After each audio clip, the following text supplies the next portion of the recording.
R you ready? Yes, I am ready. You can start. আচ্ছা বলো তো, farmer অর্থ কি? ফার্মার শব্দের অর্থ হলো কৃষক। ধন্যবাদ। এবার বলো গার্ল অর্থ কি? ওকে, গার্ল অর্থ হচ্ছে মেয়ে। এখন বলো হার্ট এর বাংলা কি হবে? হার্ট শব্দের অর্থ হলো কুঁড়েঘর। ধন্যবাদ। এবার বলো ইগলু অর্থ কি? ইগলু শব্দের অর্থ হলো বরফের ঘর। তো এবার বলো জাম্প, জাম্প অর্থ কি? ওকে, জাম্প শব্দের অর্থ হলো লাফ দেওয়া।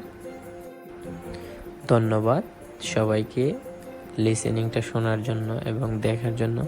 C you again. আল্লাহ হাফেজ।